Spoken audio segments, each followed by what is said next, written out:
penginderaan jauh. Nah, pernah nggak sih kalian itu memotret dari ketinggian atau melihat seseorang yang lagi memfoto dari ketinggian? Biasanya itu menggunakan apa? Lensa. Kalau drone, terus Lensa. lensa apa? Rokok. Nah, kalian itu tahu nggak sih fungsi dari drone itu atau cara kerjanya drone itu gimana? Bagus. Ya, terus drone itu kan bisa memfoto dari ketinggian, itu di dalamnya pakai apa? Kamera. Kalian tahu nggak sih apa itu sensor? Tidak tahu. Sensor itu merupakan sesuatu yang digunakan untuk merekam atau menangkap objek yang ada di dalam drone itu tadi. Selanjutnya kita akan berkelompok ya. Kelompoknya mau gimana? Membalik atau itu? 4 orang satu kelompok, 4 orang.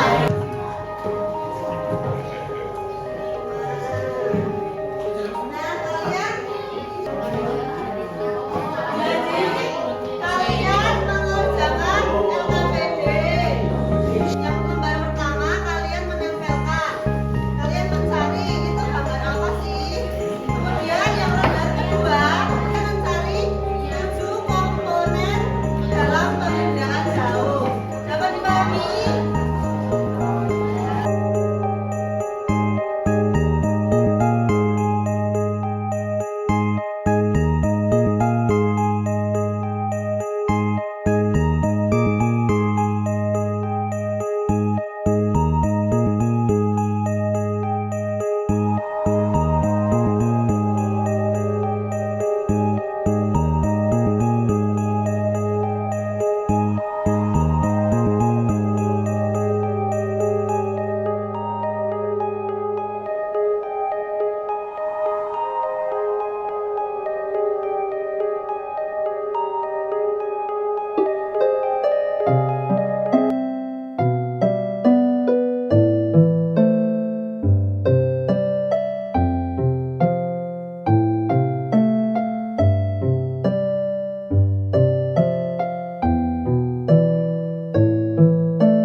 Kalian mempresentasikan hasil dari kerja kalian.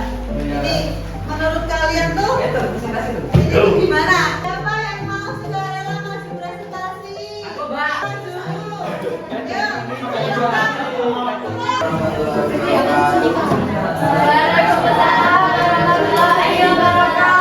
Kami berempat akan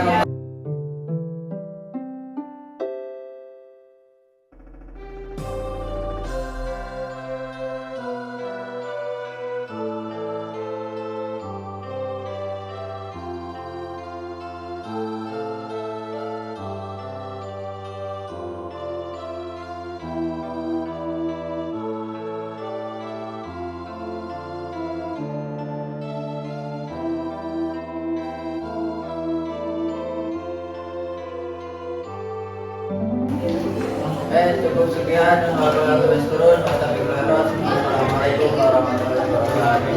Waalaikumsalam warahmatullahi wabarakatuh.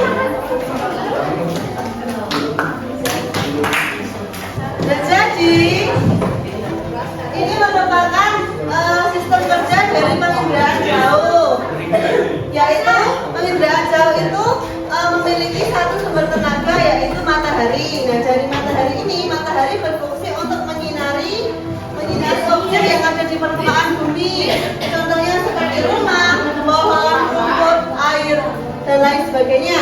Nah, sebelum menyinari ke objek dari permukaan bumi ini, si sinar matahari ini merambat dulu melalui atmosfer, kemudian baru dipantulkan dan ditangkap oleh wahana dan sensor. Itu ya, dapat dipahami? Kita lanjut. Jadi dari pengertian penginderaan jauh sendiri merupakan ilmu atau seni untuk mengelola informasi tentang objek, daerah, atau gejala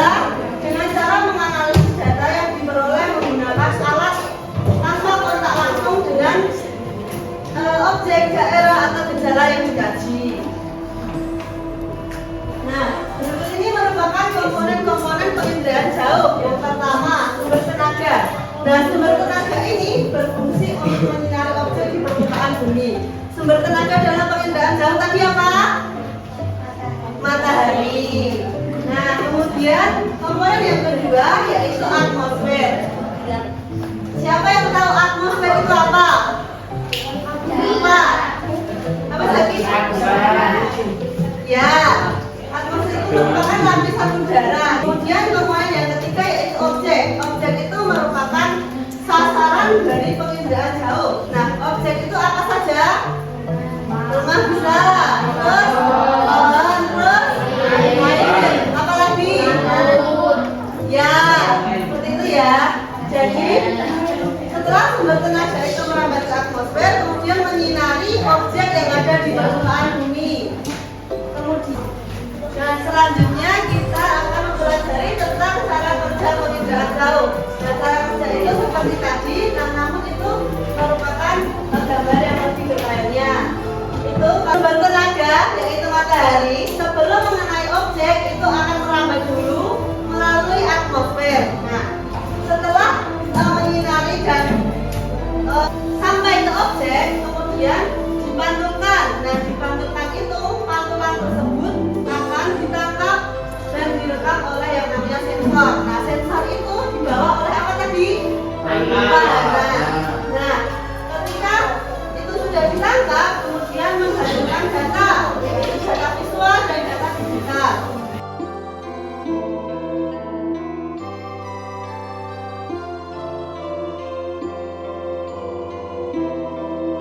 Ya. Ada yang masih bingung nggak tentang sistem atau cara kerja penginderaan jauh? Siapa? Nah, sekarang siapa yang mau maju ke depan? Mau jelaskan? Ayo boleh hayu.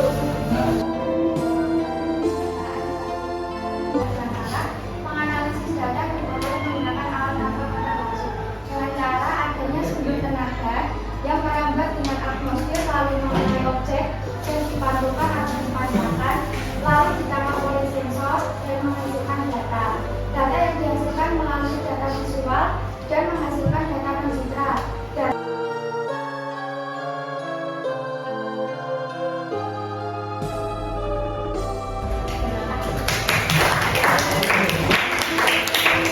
Nah, itu ya cara kerja dari penginderaan jauh. Siapa sampai di sini masih bingung?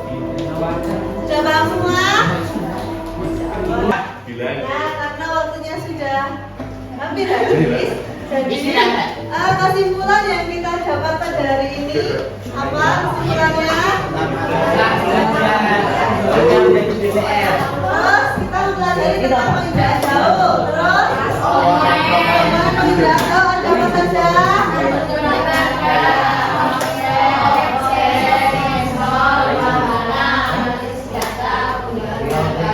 Nah, selain pengertian dari komponen, kita mempelajari apa?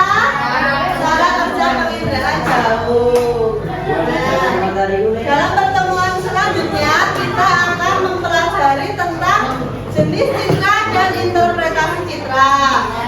Belajar di rumah ya.